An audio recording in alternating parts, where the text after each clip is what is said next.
Quand est-ce qu'on a investi avec Isaïe dans Live Mentor? Je crois que c'était 2015. Ouais, et ça y est, maintenant ça me revient. On avait le jour où on a signé, c'était le jour de mon anniversaire, c'était le jour de mes 30 ans. Ouais, donc c'était le 20 juillet 2015.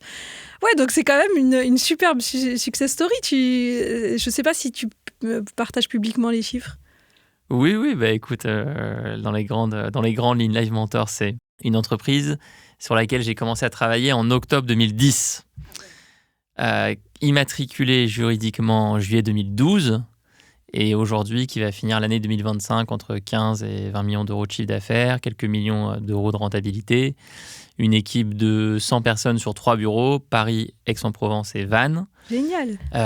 Et puis une place reconnue sur l'accompagnement, la formation d'un type très particulier d'entrepreneurs qui sont les créateurs et créatrices d'entreprises, freelance, thérapeute, artiste, créateur de restaurants, artisan, indépendant, tout ce qui n'est pas dans l'économie start-up. Ouais. Ce sont les personnes que nous, on accompagne. Je suis émue. C'était mon premier investissement chez Isaïe. J'ai l'impression que mon bébé a grandi, tu vois. Il est toujours là, ton bébé. Génial. Écoute, Alexandre, je suis hyper contente de te recevoir aujourd'hui. Donc, pour nos auditeurs, je reçois Alexandre Dana, donc le fondateur de Live Mentor, comme vous l'avez compris. Mais aujourd'hui, on va parler d'autre chose. On pourra un peu parler de Live Mentor. Et merci de me faire ce petit rappel. Mais tu as écrit un livre qui s'appelle « La chaise tue ». Et rien qu'en disant le titre, je me dis, on est assis sur des chaises, ça va pas du tout. On aurait dû faire cet épisode debout. Donc nous, on se connaît depuis un petit moment. On a dû se rencontrer, je sais plus, on s'est rencontrés en 2014 ou avant? Je sais plus. Je pense 2014. Ouais, un truc comme ça. Donc, t'étais un start-upper, j'étais VC, tu m'as pitché ton truc, on s'est bien entendu. Et voilà, and the rest is history, comme on dit. Entre-temps, beaucoup d'eau a coulé sous les ponts. On a continué à se suivre un peu de loin. Donc moi, j'ai quitté Isaïe en 2020. Toi, tu as continué à diriger Live Mentor. Mais tu as fait plein de choses à côté, j'ai l'impression. Oui. Raconte un peu qui tu es, ta vie, ton œuvre.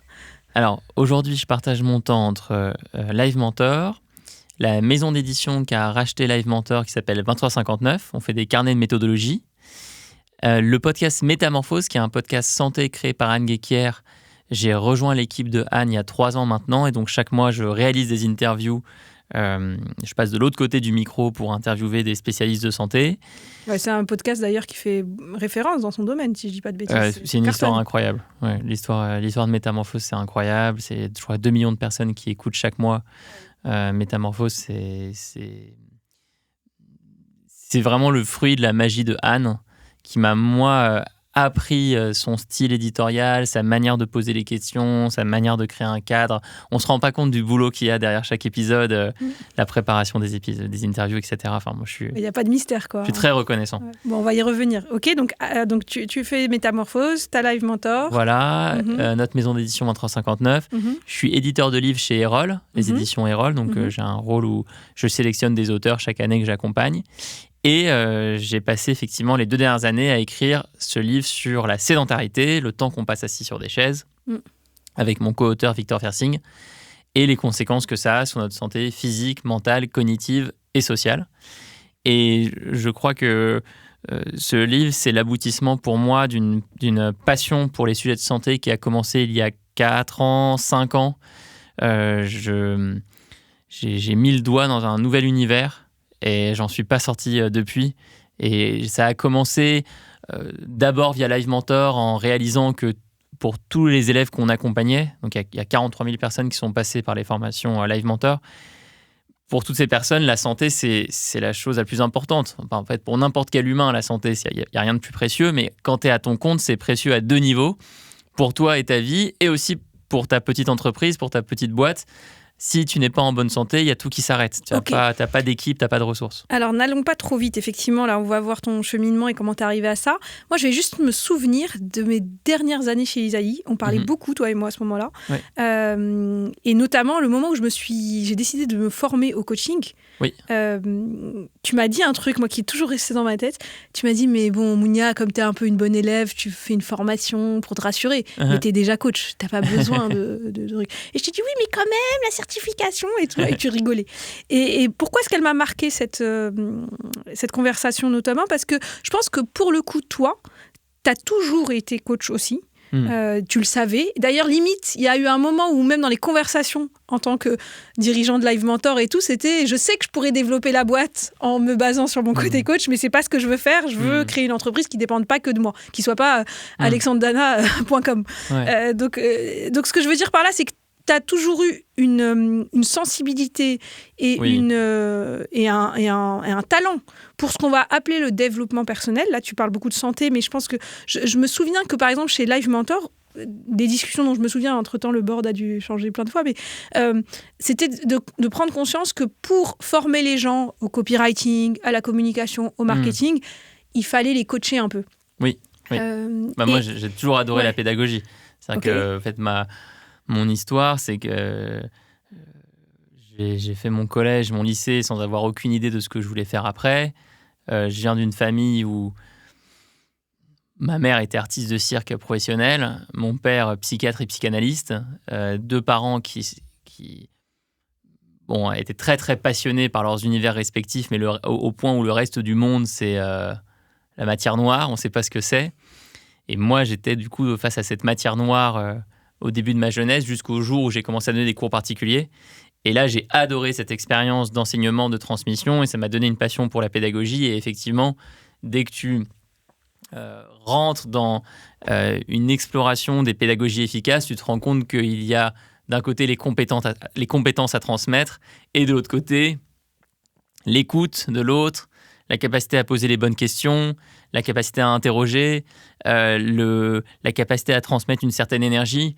Et un peu j'appelle coaching, mais effectivement tu le dis avec des mots différents qui sont beaucoup plus parlants. Et c'est des choses qui malheureusement sont encore très peu développées dans la plupart des métiers. Enfin, toi, effectivement, je suis pas très surpris que tu sois plus investisseuse, mais dans la plupart des fonds d'investissement, ce genre de compétences n'existe absolument pas. Ce qui explique pourquoi il y a autant de clash entre les entrepreneurs et leurs fonds d'investissement, ou ce qui explique pourquoi il y a autant de clash entre des employés et leurs managers. Oui, complètement.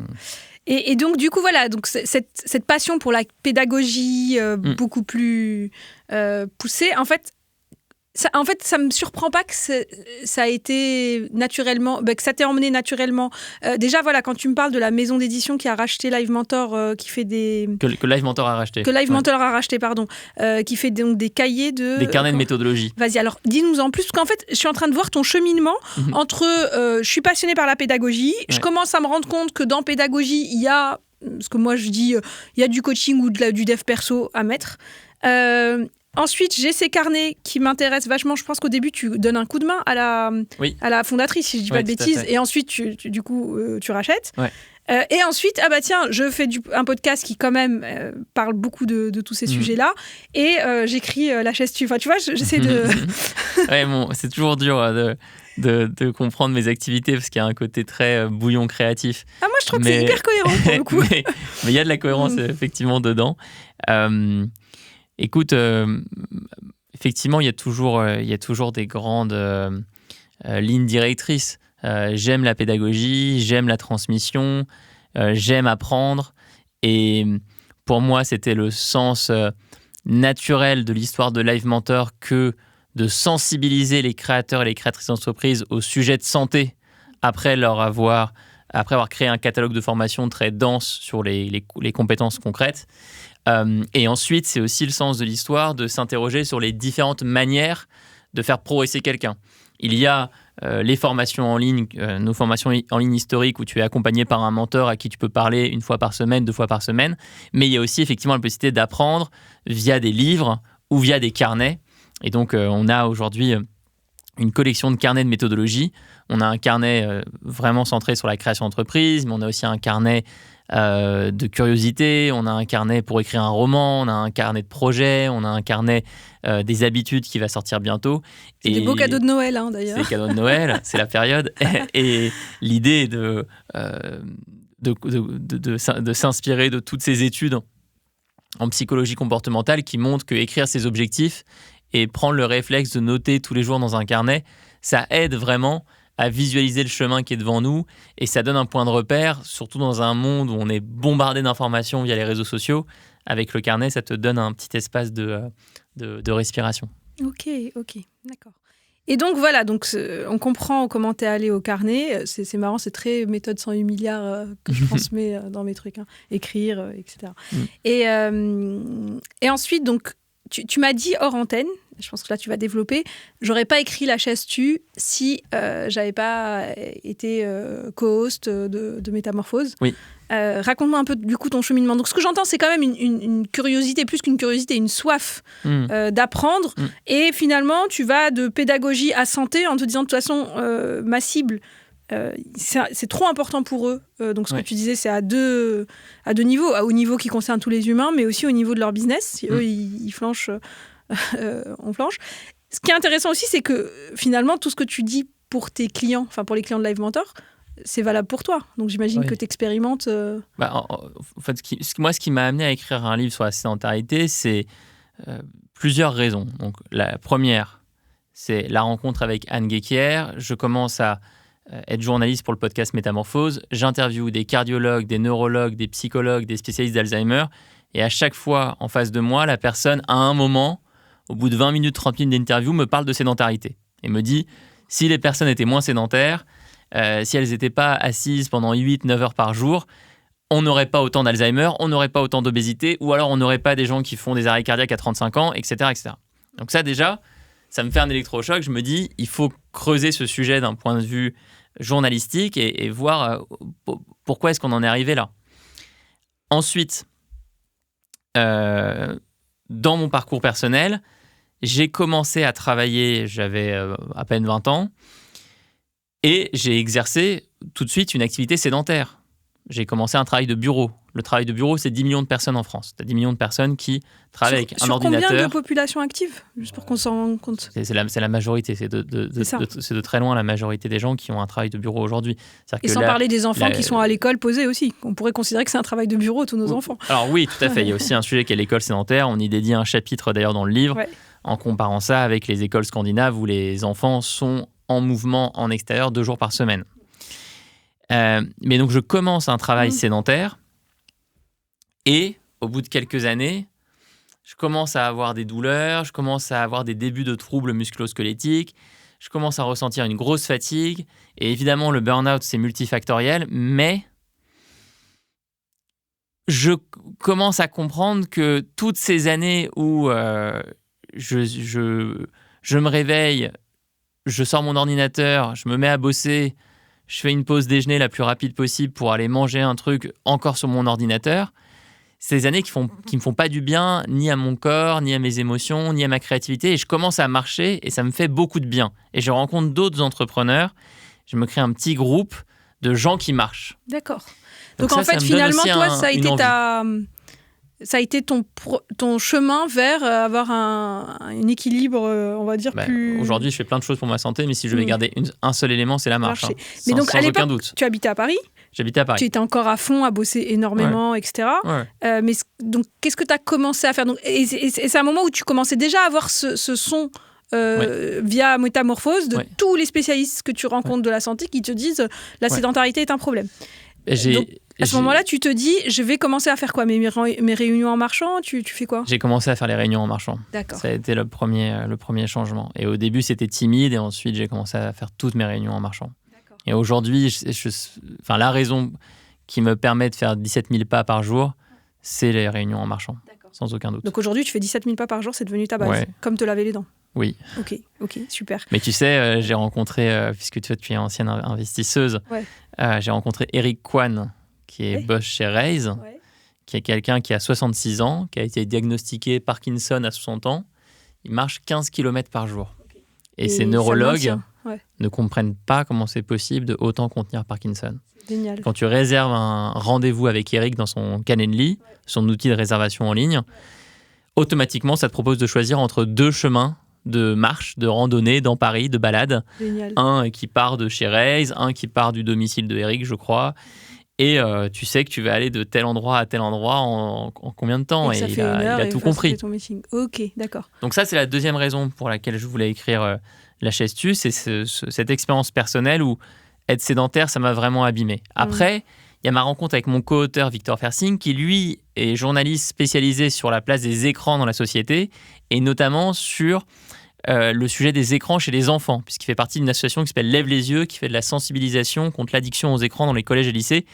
Et on en parlera peut-être, mais la chaise tue parce que les écrans, enfin, l'un est indissociable de l'autre. Et puis enfin, j'ai aussi voulu écrire ce livre parce que j'ai vu la santé de mon père décliner encore et encore à cause d'une vie sédentaire. Il a quel âge ? Mon père a 77 ans, mais il a passé 45 ans à être sédentaire. Et ça s'est traduit par plusieurs problèmes de santé qui aujourd'hui font qu'il doit absolument marcher tous les jours c'est un besoin quasiment vital là, pour lui, à cause d'un diabète de type 2, à cause d'un cancer, des conséquences d'un cancer de la prostate. Et donc voir sur un de mes plus proches la manifestation de ce que tous ces experts de santé m'ont raconté, que la sédentarité, c'était un tueur silencieux, que c'était le 4e facteur de mortalité au monde pour l'OMS, le premier facteur de mortalité évitable, ça te fait un électrochoc parce qu'il y a la sensation que tu as en lisant les études scientifiques et puis il y a la sensation que tu as quand tu vois quelqu'un qui est plus capable de faire grand-chose dans sa vie parce qu'il a été trop sédentaire. Et alors, du coup, donc tu t'es dit, il faut absolument que j'écrive ce livre. Donc, avec Victor, en plus, la belle rencontre, le bon moment, et puis voilà, les conditions de la vie, entre guillemets, les circonstances de la vie qui t'amènent.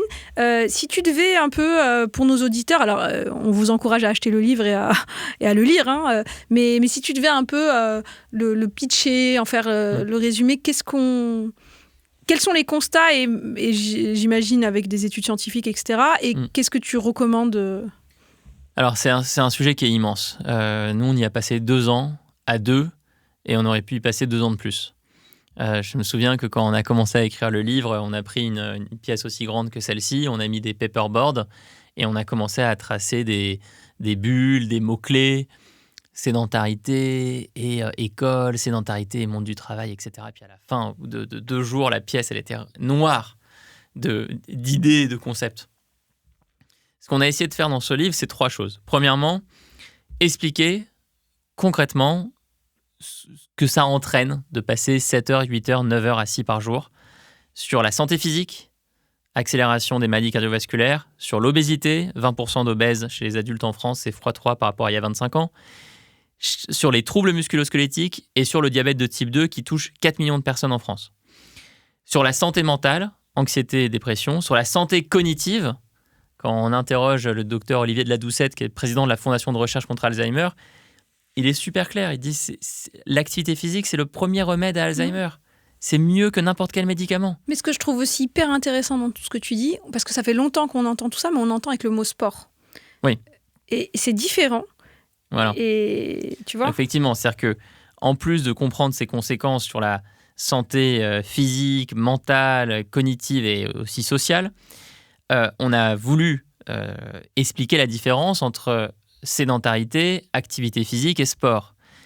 Aujourd'hui, on oublie que la première brique, c'est pas le sport, c'est le mouvement le plus régulier possible. C'est ce qu'on appelle les NEAT, Non-Exercise Activity Thermogenesis, donc marcher, faire le ménage, faire la cuisine, bricoler, jardiner, bouger son corps de plein de manières différentes, le plus régulièrement possible. Ça, le corps en a besoin tout le temps. Et comme dit le cardiologue François Carré, tu ne te laves pas les dents qu'une fois par semaine le dimanche. Et à l'inverse, on a des personnes qui vont faire 1 à 2 séances de sport très intenses par semaine, mais qui sont des sportifs sédentaires. C'est-à-dire que c'est des personnes qui ont des problèmes de santé dus à la sédentarité, malgré le sport. C'est-à-dire que les séances de sport ne compensent pas les effets de la sédentarité. Et la rencontre la plus marquante là-dessus, lors des 2 ans d'enquête, c'est Damien Monod, qui est médecin en chef de l'OM, le club de foot olympique de Marseille, qui me dit on n'a jamais eu autant de problèmes de santé chez les sportifs de haut niveau. Waouh. Alors qu'ils s'entraînent tous les jours. 2 heures de sport par jour, à haut niveau. Mais le reste du temps, ils sont allongés. Enfin, ou posés. TikTok. Ah ouais. TikTok, FIFA. Ah ouais. Voilà. Et il me dit, ça pète. Et on a eu plein d'autres témoignages qui confirment le retour de Damien. Et on a des études scientifiques où on voit que les taux de sucre et taux de cholestérol chez les personnes sédentaires mais sportives sont plus élevés que chez des personnes actives physiquement mais qui ne font aucun sport. Ce qui interroge d'ailleurs notre culture du sport, de la performance, qui est très présente, surtout sur YouTube. et qui devrait être remplacée par une culture du mouvement et du bien-être. Donc on a essayé de faire ça. Et ensuite, on a essayé d'appliquer la théorie qui m'a le plus impacté ces dernières années, qui est celle du sociologue Marquis, la religion de l'individu volontaire. Et ce sociologue, Nicolas Marquis, explique comment une partie du développement personnel tombe dans cette religion de l'individu volontaire où on dit aux gens écoute, tout dépend de toi. Tout dépend de toi, si tu veux, tu peux, et t'as qu'à t'en prendre qu'à toi-même si ça ne marche pas. Ce qui est faux. Hein. Moi, j'avais reçu une épidémiologiste sur la santé mentale, Maria Melchior. En fait, il suffit d'ouvrir les yeux sur des disciplines comme la sociologie, comme l'économie, comme la démographie, pour comprendre que non, il y a des problèmes systémiques. Et la sédentarité, c'est un problème systémique. C'est-à-dire qu'aujourd'hui, pourquoi est-ce que toi et moi, on est beaucoup plus sédentaires que nos parents et nos grands-parents ? Parce que nous, on vit dans un environnement qui est une machine à sédentarité. Il y a l'école, mais ça, c'est pas de nos jours. Par contre, il y a tout le monde du travail, qui est devenu un monde du travail sédentaire avec le travail de bureau, les écrans. Mais il y a aussi le commerce, Amazon et tous les sites marchands qui font qu'on n'a plus à se déplacer. Uber Eats nous permet de nous faire livrer de la nourriture chez nous. Il y a la médecine avec la téléconsultation, qui bien sûr est intéressante quand tu es au fin fond de la Creuse et que tu n'as pas accès à un cardiologue, mais qui en vérité est aussi utilisée par des gens qui sont dans des grandes villes, qui ne se déplacent plus jusque chez leur médecin, parce que c'est plus confortable d'être sur l'ordinateur et de faire 3 clics. Et il y a évidemment l'économie de l'attention avec tous les réseaux sociaux qui gagnent de l'argent si tu es assis en train de scroller. Et ça, cet environnement sédentaire, il est complètement nouveau. Il fait penser à un scénario Wall-E, où à la fin de Wall-E, tu as une humanité obèse qui est sur des chaises complètement immobiles. Ouais, des espèces de petits scooters. Et des petits scooters, exactement. Ouais. Et qui crée une sorte de capitalisme de la chaise, alors que la marche fait gagner du pognon à personne, à part aux vendeurs de chaussures. Et encore. Et encore. Donc, une fois qu'on a dit ça, on comprend que c'est David contre Goliath et on comprend que si tu es tout seul avec ta volonté face à ton iPhone, t'es foutu en fait. Oui, les meilleurs ingénieurs du monde sont payés à essayer de te mettre sur ton iPhone. Tu as les meilleurs ingénieurs du monde, inspirés par les meilleures théories de psychologie comportementale. Et Victor, quand il va dans des collèges et des lycées pour parler à des enfants de l'addiction aux écrans, qu'est-ce qu'il entend ? Je sais que c'est pas bon pour moi, je peux pas m'en empêcher. C'est ce que dit quelqu'un qui est accro à la cocaïne. Oui, c'est une addiction. Donc il faut réagir à plusieurs niveaux. Et toute notre approche dans la chaise dessus, c'est de dire voilà des solutions individuelles, voilà des solutions qu'il faut demander aux responsables politiques, et c'est urgent de les exiger. Voilà des solutions à demander aux entreprises. Voilà des solutions à mettre en place avec ses amis et sa famille. Moi, je serais le président de Zoom, je serais CEO de Zoom, mais j'endormirais pas la nuit de ce que je suis en train de faire à l'humanité. J'aurais honte de me lever tous les matins et j'exigerais dès demain matin à mes développeurs de mettre un message de prévention à chaque démarrage de Zoom. Attention, tu commences une nouvelle visioconférence. On sait de ton compte Zoom que c'est la Xème depuis le début de la semaine. Essaye de la faire debout, essaye de faire des squats en même temps, essaye de faire des planches, essaye de les faire en marchant. Oui, un Pourquoi peu comme les messages sur les paquets de clopes. Attention, ce que vous êtes en train de... Exactement, exactement. Mais ça, on est à des années-lumière de ce genre de prise de conscience. Et par contre, on a des solutions qui ne dépendent que de nous, ou de nos amis, ou de notre famille, ou de nos collègues, qui sont super intéressantes. Et c'est ce qu'on a essayé de montrer dans le livre.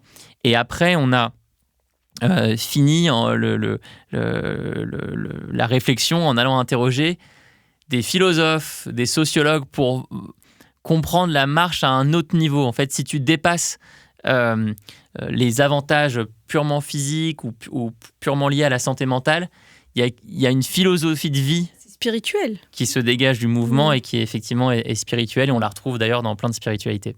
Voilà la tentative, tu vois, avec ce bouquin. C'est fabuleux, c'est génial. En fait, ce que j'aime, c'est que c'est profond, c'est complet et en même temps très pratico-pratique. Moi, c'est ça que j'ai trouvé. si quelqu'un lit le livre et veut sortir avec des tips à mettre en place dans sa vie, ben, il en a. Mais en même temps, il y a des prises de conscience. Il y a aussi une déculpabilisation de se dire, comme tu dis, c'est systémique. Et en même temps, moi, ce que j'ai aimé, tu sais que la tagline du podcast 108 milliards, c'est qui aborde le développement personnel et spirituel avec un angle pragmatique et scientifique. Ouais. Donc, le côté aussi spirituel.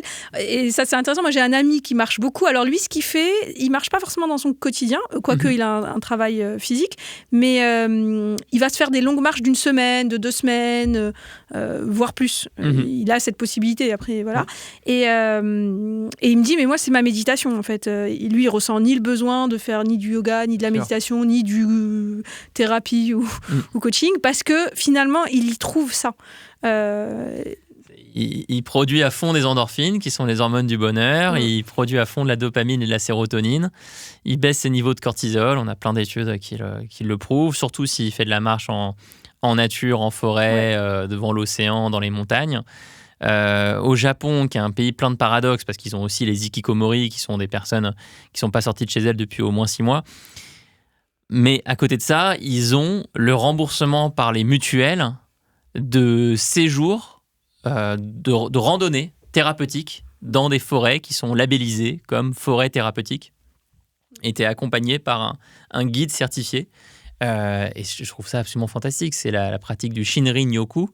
Et tu as une île au Japon qui est l'île de Yakushima qui a été un peu le laboratoire d'expérience pour prouver à quel point ça aide des personnes dépressives ou anxieuses à aller mieux. Il faut qu'on s'en inspire en France. Et ce que je trouve incroyable, moi j'observe énormément mes enfants et depuis 1 an ou 2, j'ai changé de paradigme. Je me dis, qu'est-ce que moi j'ai à apprendre des enfants ? Ça ne veut pas dire que je les éduque pas, mais tu vois. Et par exemple, tu vois, ma fille, elle adore, ce qui nous énerve beaucoup en tant que parents, t'imagines, se lever, notamment à table.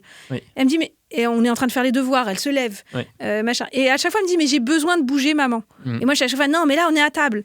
Ça rend fou ses grands-parents, enfin, en plus, tu vois. Et je me dis, du coup, comment est-ce qu'on peut... en fait, j'ai l'impression que notre société...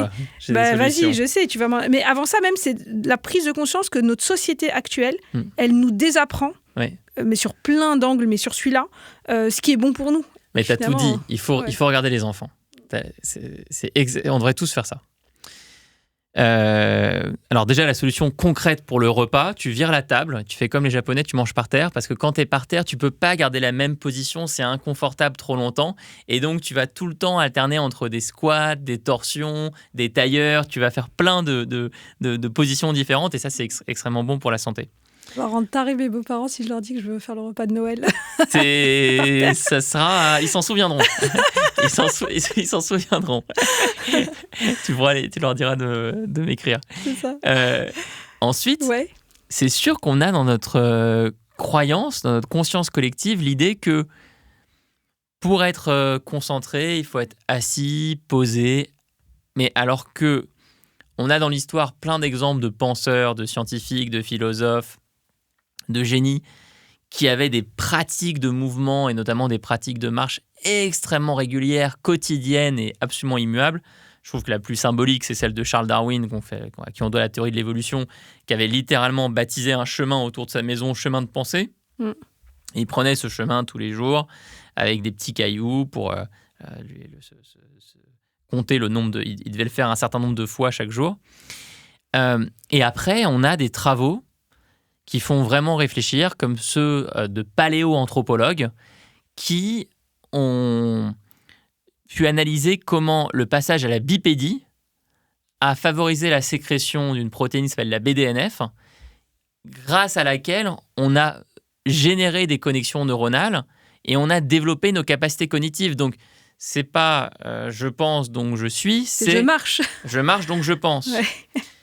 Ce qui fait poser la question à un paléoanthropologue qui s'appelle Pascal Pic, à quoi va ressembler notre intelligence dans un monde où on est tout le temps assis avec l'écran. Et donc les enfants, en fait, oui, il faut les laisser bouger en permanence, il faut les laisser être actifs physiquement. On sait que c'est associé à de meilleurs résultats scolaires. Les pays comme les pays scandinaves où les écoles sont les mieux classées sont aussi les pays où les enfants bougent le plus. Nous, dans les classements PISA, la France est une dégringolade constante. on se trompe vraiment de combat. Oui, non, c'est clair. Bon, ma fille va être ravie. Je vais lui dire maintenant, Leïla, si tu as envie de te lever de table et de danser, parce que ce qu'elle fait, c'est qu'elle se lève et elle commence à danser, à faire ses mouvements de gym. Et moi, ça me perturbe parce que je suis en train de manger. Je dis, mais en fait, il faut que j'apprenne à ce que ça ne me perturbe plus, limite que je me lève avec elle. Oui. Mais est-ce que toi, par exemple, tu manges pour l'instant, moi, dans mon paradigme, je vais pas manger debout, ça veut dire ne pas honorer mon repas, ne pas être concentré sur mon repas. Moi, je suis un peu extrême sur le mouvement. Bah oui, mais justement. Les seuls moments où je suis assis, c'est les moments où je fais des podcasts. Ouais, j'avoue, désolé. Je suis tout le temps en train de marcher. Je crois beaucoup aux étirements, beaucoup à la souplesse. Et j'ai transformé mon... Enfin, j'ai pas de voiture, j'ai pas de télé, j'ai pas de montre, mais je pense que tout ce qu'il y a chez un kiné, tu le trouves chez moi. D'accord, ok. Ouais, donc tu as du matos. Tout. Ouais. Le ballon, les élastiques, les haltères, les barres de traction. Et j'ai même encore plein d'autres choses qui sont même pas chez le kiné. J'adore, t'es un geek. En fait, je crois vraiment que notre volonté, notre motivation à bouger, elle dépend de notre environnement. Et c'est la fameuse, toujours le même exemple un peu bateau, que si tu veux te motiver à courir, il faut que tu prépares les chaussures, tu les mets juste à côté de ton lit ou à côté de la porte, que ça t'es prêt, paf, tu poses pas de questions, tu vas courir. Moi, je pousse ça à avoir tout au long de la journée des idées, des occasions. Je sors jamais sans un sac à dos, parce que j'adore faire de la marche lestée, où je porte du poids. Pourquoi la marche lestée, c'est bien ? Ça favorise le cardio zone 2, ça te favorise aussi tous les muscles du haut du corps, ça te fait transpirer plus, ça te fait brûler plus de calories. Moi, j'ai mal au dos quand je marche avec mon sac à dos. Alors, c'est sûrement que tu as un mauvais sac à dos. Et okay. Là, il faut que tu fasses appel à mon meilleur ami qui est un expert du sujet, que tu connais peut-être, Benoît Voshtenka, qui a créé la marque Bonne Gueule. Okay. Ah oui, Bonne Gueule, c'est connu. Masculine, oui. D'accord. Et qui est un expert des sacs à dos. Est-ce que tu as une ceinture ventrale ? Oui, celle-là. Non, celle-là. Il te faut les deux. Il te faut la ventrale et il te faut celle du torse. Ok, il faut toujours les fermer et bien les serrer. Il faut toujours bien les fermer, toujours bien les serrer et ensuite bien serrer les lanières pour que le sac soit plaqué contre ton dos et qu'il ne traîne pas, tu vois, derrière. Donc avec un bon sac à dos, ça te change la vie. Ah, mais j'adore. Tu sais que là, j'ai un sac un peu lourd parce que je suis en déplacement à Paris. Enfin, un peu lourd, j'exagère, mais quand même, avec mes affaires pour 2 jours. Et je me suis dit, je rentrerai bien à pied après notre podcast. J'ai un peu de temps avant mon prochain rendez-vous. Je me dis, j'irai bien à pied. Je me dis, non, ça fait chier le sac. Si j'avais pas le sac, oui, mais là, non. Et en vrai, j'ai qu'à juste serrer comme il faut, même si j'ai pas le meilleur sac pour l'instant. On va regarder ton sac. On va regarder. Sigal, mon ancien stagiaire de Ventec. Non, mais voilà, il y a toute une trend en ce moment, un courant sur la longévité qui te recommande une énorme quantité de compléments alimentaires à payer tous les mois. Des séances très régulières de thérapie assez coûteuses. La marche, ça coûte pas très cher. Hein. Ils en parlent. Pour le coup, j'ai fait une série de podcasts sur la longévité, notamment, moi j'ai fait la fameuse prise de sang avec Lucize, qui s'appelait Avant Zero Health. On a fait pas mal d'épisodes. Et j'ai trouvé ça hyper intéressant, etc. Après, je peux nuancer aussi, mais moi je suis à fond là-dedans. Mais pour le coup, ce que je trouve très nouveau dans ton livre et que je trouve vraiment génial, tous les gens que j'ai interviewés moi sur la longévité disaient sport hyper important. Ouais. Donc bien sûr, et pour le coup les compléments, moi j'en prends plein. Alors c'est vrai que ça coûte un certain budget, mais moi j'ai remarqué un truc, c'est que depuis 2 ans que j'en prends. Avant j'avais 2 fois par an la fameuse angine où t'entends rien pendant une semaine. J'en prends aussi. Voilà. J'en prends aussi. Mais en tout cas, ils disent justement, il vaut mieux avoir je sais plus qui avait dit ça et je trouvais ça très intéressant. Elle avait dit, il vaut mieux avoir 8 sur 10 ou 7 sur 10 sur nutrition, sport et sommeil, plutôt qu'avoir 10 sur 10 en nutrition, parce que tout le monde en parle, donc les compléments, et 3 en sport. Bien sûr. Mais ce que je trouve nouveau dans ton approche, c'est de se dire, on ne parle pas de sport ou que de sport, c'est bien si vous faites du sport, mais on parle de sédentarité versus de mobilité au quotidien le plus possible. Complètement. Ouais. Mais en tout cas, si je réfléchis en termes de budget, les premiers endroits où je vais mettre du budget, c'est un lit qui me permet de bien dormir, des chaussures avec lesquelles je suis confortable pour marcher, un sac à dos qui me permet de porter, je suis confortable, et ensuite la possibilité d'acheter des fruits et légumes de bonne qualité de la viande si je mange de la viande de bonne qualité, etc. Ça, c'est les bases absolues. En fait, c'est vrai que c'est beaucoup moins cher. Disons que quelqu'un qui voudrait pas mettre beaucoup de budget et augmenter sa longévité, il y a un truc qui coûte zéro, ou zéro ou une paire de pompes, c'est d'aller marcher. Oui. Et franchement, les forfaits à 3 000, 4 000, 5 000 euros qui sont en train d'apparaître un peu partout dans Paris, dans les grandes villes, pour faire des check-ups sur 1 ou 2 jours et où tu fais passer les gens par plein d'examens pour simplement sortir avec une grosse liste de choses à acheter. Ouais, ça, c'est un peu...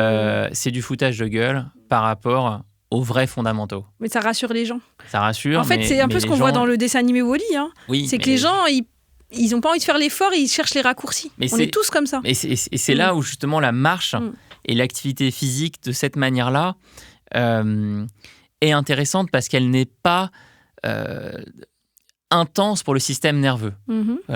T'as plein d'études très intéressantes où on regarde les comportements de gens qui se mettent au sport et qui se mettent notamment à des sports très intenses comme le crossfit et qui, en fait, dès qu'ils ont fini leur séance, ils sont KO pour plusieurs heures. Parce ils s'allongent. Tu t'allonges, t'es fatigué, t'as du mal à marcher, c'est normal, t'es vraiment très très fatigué. Et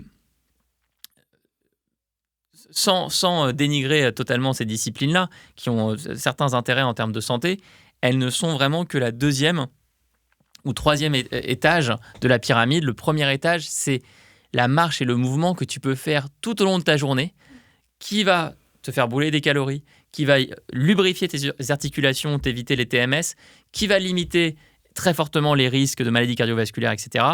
Et qui va, à aucun moment, épuiser ton système nerveux. Au contraire, ça te reconnecte à quelque chose de beaucoup plus sain. Et c'est pour ça que tu parlais de la marche comme spiritualité. Bien sûr. Et sans aller au niveau spirituel, un truc que j'ai observé, on parlait des enfants, et que je te dis en ce moment, je les observe beaucoup, que j'ai observé juste le week-end dernier, je pense en préparation de cet épisode et tout. Il y a un moment, on était à la maison en plus en ce moment, là c'est le mois de décembre, c'est vrai qu'on est plus en mode on reste à la maison, d'habitude on sort plus, quoi. Et à un moment, mes enfants se chamaillaient, moi j'étais nerveuse, et on sentait le truc qui est tout ce qu'il fallait pour que ça parte en cacahuète au début du week-end, qui te gâche ton week-end, tu vois. Et j'ai juste dit, allez, mettez vos chaussures. On va sortir la poubelle de biodéchets. Donc, franchement, elle est à 7 minutes à pied de la maison, je pense. Et en 2 secondes, alors au début, ils ont râlé pour y aller, mais dès qu'ils étaient à l'extérieur de la maison, ça y est, c'était fini. Moi, je me sentais mieux, direct, alors que j'étais un peu machin. Mes enfants, direct. Et donc, franchement, on a dû marcher 14 minutes. Oui. Et ça a changé notre journée, notre week-end. Donc, en fait, tu n'as même pas besoin d'un truc très compliqué pour avoir en tout cas l'effet sur le système nerveux, sur... Complètement. Ouais. C'est merveilleux, en fait. Dès que tu rentres dans ce genre d'habitude, ce rapport, tu ne peux plus t'en passer. Et alors, justement, toi, qu'est-ce qui a changé dans ta vie personnelle quotidienne? Donc, j'entends que ta maison est devenue un cabinet de kiné plus, que tu marches beaucoup. Par exemple, là, tu es venu au podcast comment? En marchant. Oui. D'accord, donc pour toi, c'est normal d'aller à tes rendez-vous en marchant. Qu'est-ce que tu as changé dans ta vie et peut-être dans ton quotidien quand tu es à Paris et que tu bosses, etc. Mais aussi, est-ce que, par exemple, tu fais plus souvent des randonnées, des trucs comme ça dans tes vacances? Qu'est-ce qui a changé dans ta vie quotidienne, dans tes vacances, dans tes loisirs et ensuite dans ta vie pro en tant que dirigeant d'une boîte avec plusieurs employés, tout ça? Alors, je pense qu'après, les réponses, elles dépendent, elles sont variables pour chaque individu. Donc, moi, je peux partager mon cas personnel, mais il faut pas le généraliser. J'ai commencé par faire évoluer le travail.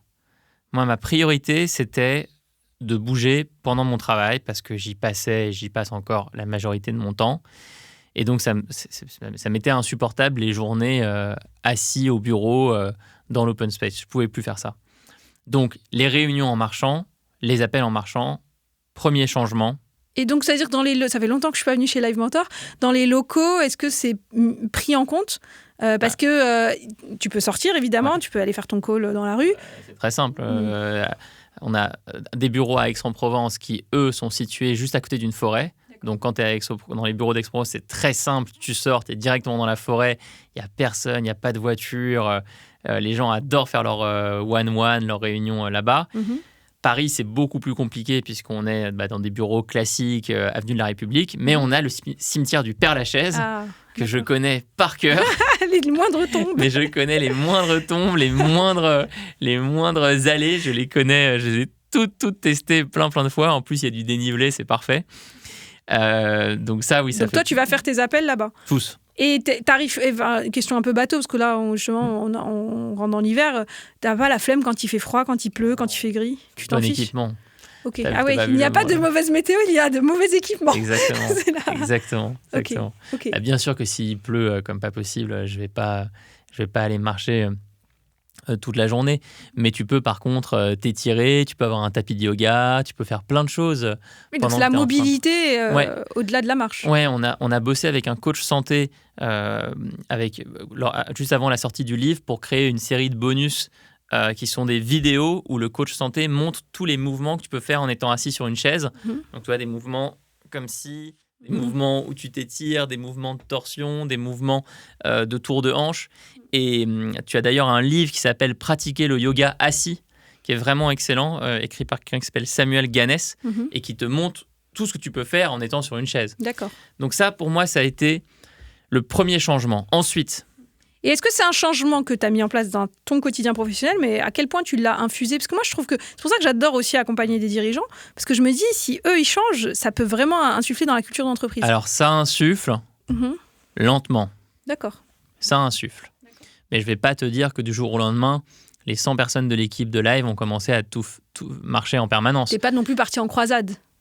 Tu peux pas, en fait, parce que tu n'es plus vraiment dans ton rôle de dirigeant, tu peux pas imposer une manière de vivre aux gens. Mais par contre, on a mis des sièges ballons dans les bureaux, on réfléchit là à mettre une barre tout une sorte de pad qui permet de faire des tractions.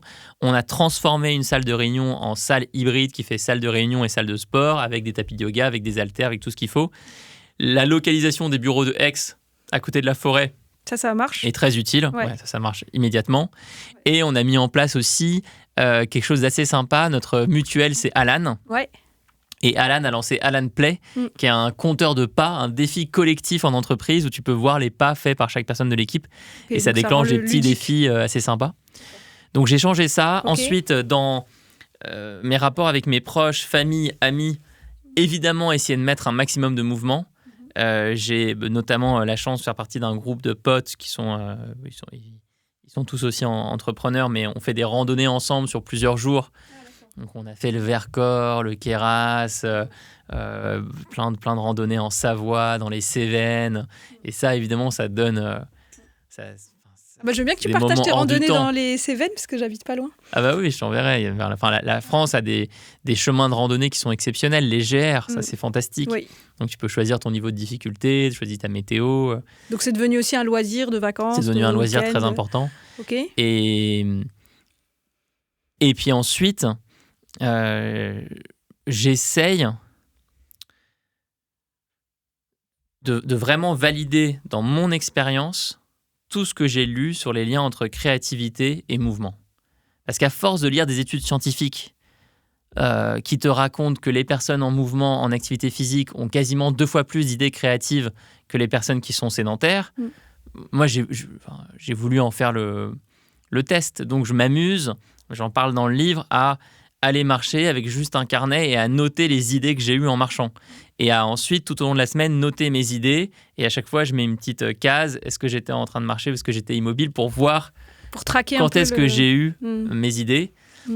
Et je suis certain aujourd'hui que ma capacité à mener de front mon organisme de formation, la maison d'édition, le livre, mon activité de podcasteur chez Métamorphose, mon travail d'éditeur, c'est grâce à l'activité physique. Si je n'étais pas en mouvement, si on me forçait à être sédentaire tout le long de la journée, jamais je n'arriverais à faire tout ça. Tu aurais fait un burn-out. Oui, j'aurais explosé. Oui. D'ailleurs, je me souviens de la période où tu commençais à être un peu... je serais fatigué, ça ne marcherait pas. Ça ne marcherait pas du tout. Et en plus, quand tu parles d'activité physique, juste pour le rappeler, même si c'est déjà très clair, mais tu parles juste de marcher, d'être en mouvement. Oui. Tu fais pas de sport par ailleurs ou tu fais quand même du sport? Non, j'en fais plein. D'accord. Je fais plein de sport en plus. Mais c'est venu après. Limite, si tu devais en enlever un, tu enlèverais... Alors, si je devais garder qu'une seule chose, ça serait la marche. D'accord. Après... Je crois beaucoup à l'exploration du corps par différents sports.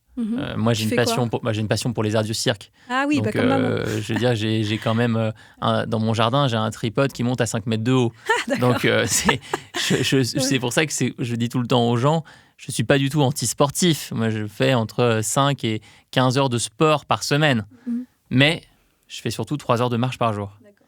Et donc, dans les ordres de priorité, c'est les 3 heures de marche qui comptent beaucoup plus que les 5 à 15 heures de sport par semaine. Ok. Et tu parlais des sièges ballons. Toi, donc c'est des espèces de gros ballons. Ouais, c'est des gros ballons qui vont remplacer une chaise classique. Ouais, ça te permet de faire plein de micro-mouvements des hanches. Et ça te permet de mobiliser aussi les muscles du dos. Alors, c'est très bon pour la proprioception. Je ne sais pas si tu étais venu me voir à ce moment-là chez Isaïe, mais les derniers mois de grossesse de ma fille aînée, c'était fin 2016, j'avais enlevé ma chaise, j'avais mis le ballon. Et franchement, on avait rigolé avec les collègues parce que on trouvait ça un peu ridicule. Ils sont, c'est une autre génération aussi. C'est une autre génération, ouais, clairement. Mais ils arrivaient, je m'en fous de ma dignité. Mais pourquoi je le faisais ? Parce que c'était le seul endroit où j'avais pas mal au dos. En fait, je pouvais plus m'asseoir sur une chaise à la fin de ma grossesse. Moi. À ton avis, le mal de dos représente quel pourcentage des arrêts de travail court terme l'an dernier en France ? Je dirais 40%. 35.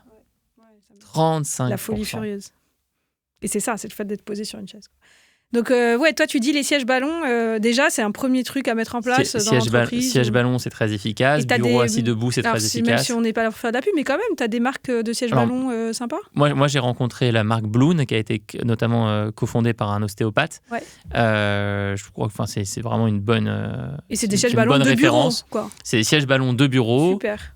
Ils ont à la fois des clients particuliers et puis des clients entreprises. Tu les vois dans pas mal de coworking. Et ils ont notamment testé l'efficacité de leur siège ballon avec une ceinture abdominale qui s'appelle Blue Back et qui montre que tu travailles 7 fois plus avec tes abdos sur une heure de siège ballon que sur une heure de chaise. Parce que tu es constamment en train de rééquilibrer. Donc en plus, quand on est en visio, on s'en fout. Oui. Personne te voit et tu peux faire tes visios. Déjà, si tu devais évaluer, même si ce n'est pas un calcul très précis, mais quelqu'un qui passerait 7 heures en visio ou devant l'ordi par jour dans son boulot, sur une chaise versus sur un siège ballon, l'impact. Alors, il faut faire attention quand même parce que la meilleure posture, c'est celle qu'on ne garde pas. Donc, être toute la journée sur un siège ballon, c'est pas terrible non plus. D'accord. Il faut que tu sois un peu sur un siège ballon, un peu debout, un peu assis et surtout, moi, c'est mon leitmotiv, que tu sois un peu, voire beaucoup, en train de marcher.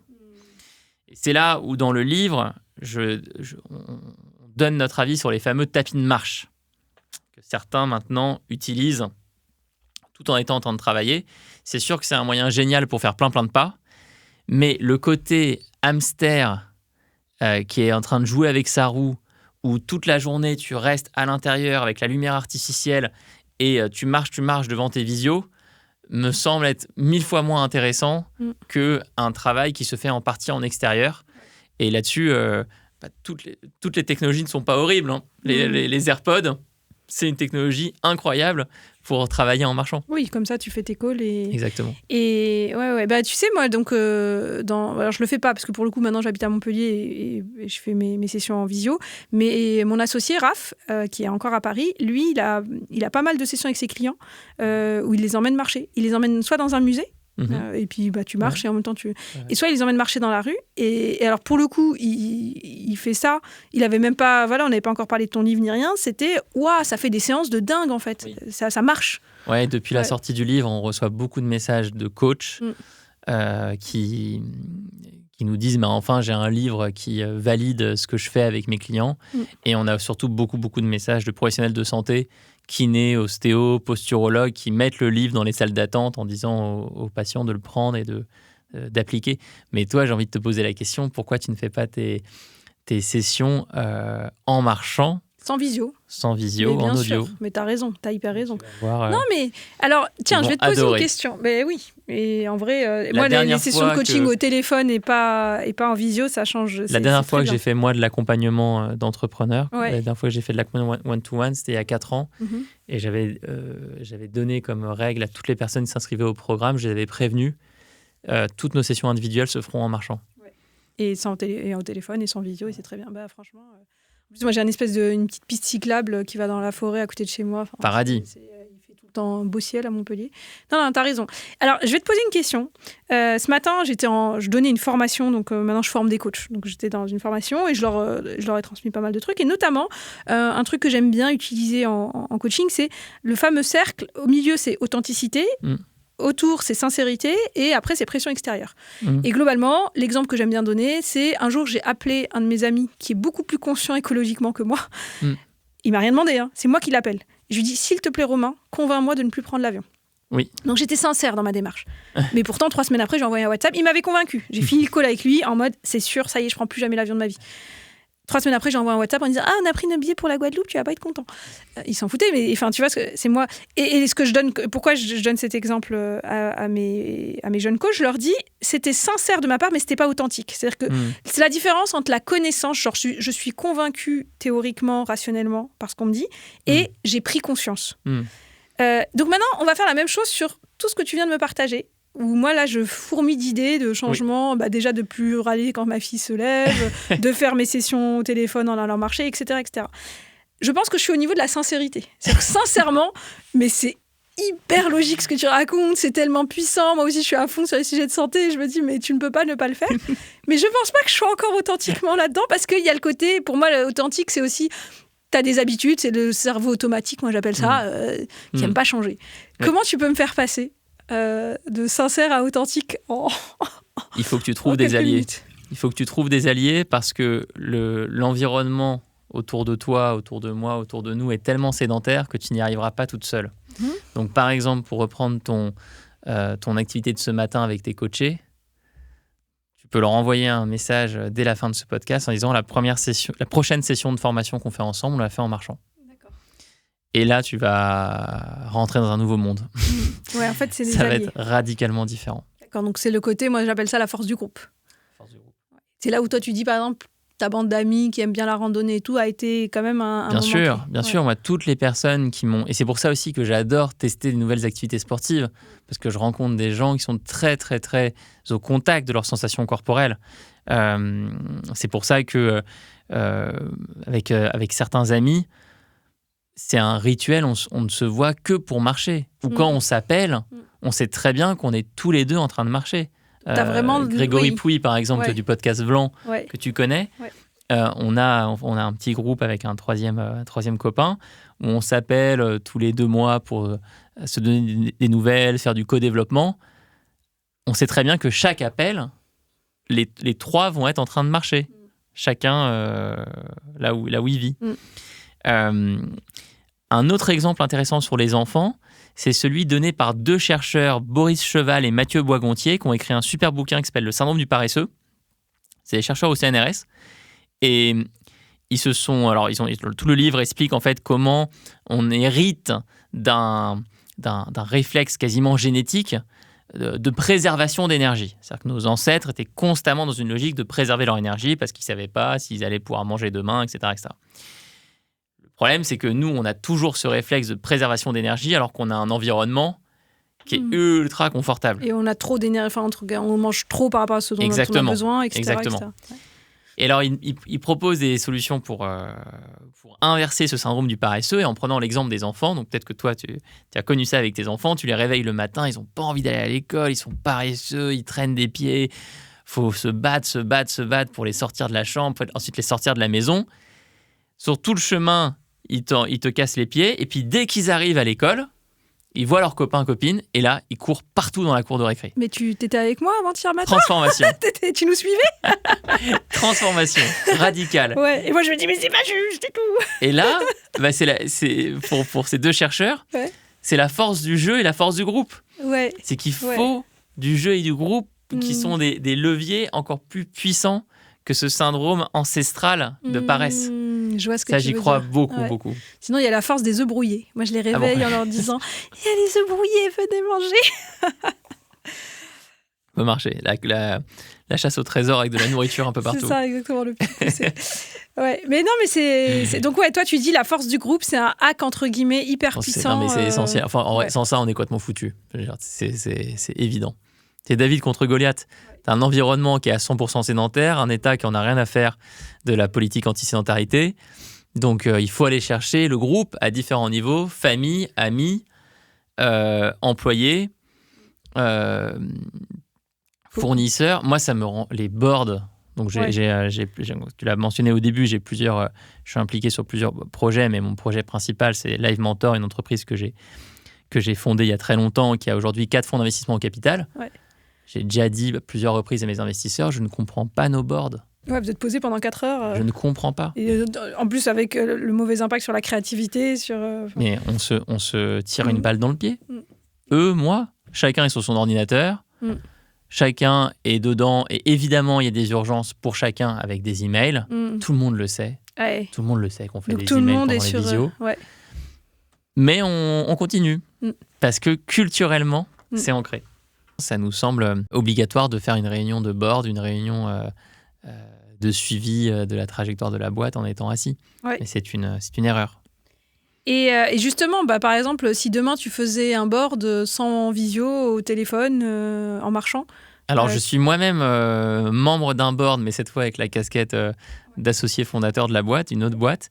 Et le fondateur, David Nicolas, fait tous les boards en étant en train de marcher avec ses écouteurs. Et les membres du board sont eux aussi avec leurs écouteurs. Ah, mais David Nicolas, il m'a interviewé, je crois, pour son podcast. C'est celui qui fait la marque de viande. Féroce, absolument, oui, qui est une marque de produits à haute densité nutritionnelle. Il y a de l'huile d'olive, il y a... Moi, je suis végétarienne. Plein de choses qui arrivent. Mais ok, pour ceux qui aiment la viande. D'accord, donc lui, par exemple, il est très au fait de ces sujets-là et il vous propose à tous déjà d'être... Mais par exemple, dans le board de Live Mentor, donc on va se dire, les autres membres du board ne sont pas là-dedans. Si demain, tu arrivais et tu disais, moi, je serai au téléphone et je ne mets pas mon écran, je ne mets pas ma visio... C'est compliqué. Là, pour le coup, c'est compliqué parce que tout le monde a fait le board en présentiel. Okay. Et est-ce que dans ces cas-là, c'est là où justement, le groupe est ton meilleur ami ou ton pire ennemi. Ouais. Mais dans ce cas-là, juste pour donner des trucs concrets aux gens, déjà, tu sais, maintenant il y a des gens qui achètent des bureaux debout. Assis debout, bien sûr. Est-ce que déjà c'est un moindre mal? Bien sûr, le bureau assis debout, c'est très bien. Bien sûr, ça te permet de changer justement la posture au fil de ta journée, c'est très très bien. Et après, si tu es en réunion, évidemment, prendre le réflexe de te lever au moins toutes les 20, 25, 30 minutes et puis suivre les conseils que donne Charlie, donc ce coach santé, dans notre série de vidéos avec toutes les postures que tu peux faire tout en restant assis sur une chaise. Alors, je vous préviens, c'est des vidéos, il faut les regarder debout. Si vous les regardez assis, votre écran explose. Oui. Et là, à l'approche des fêtes de famille, etc., est-ce qu'il y a des petits conseils, des petits hacks donc manger assis. Le seul conseil que j'ai à donner, c'est que si vous êtes en train de faire vos cadeaux de Noël, il n'y a pas meilleur cadeau de Noël que de proposer à quelqu'un de bouger. C'est aussi simple que ça. D'aller se faire une promenade. Si vous écoutez ce podcast, vous avez sûrement au moins une personne de votre entourage qui a un diabète de type 2. 4 millions de personnes en France. C'est gravissime. Vous avez sûrement des personnes auxquelles vous pensez qui ont une capacité respiratoire qui est limitée, qui sont essoufflées rapidement. Vous avez sûrement des personnes en surpoids, voire en obésité. Et donc, le meilleur cadeau vraiment que vous puissiez faire, c'est une expérience de mouvement, une expérience dans le corps.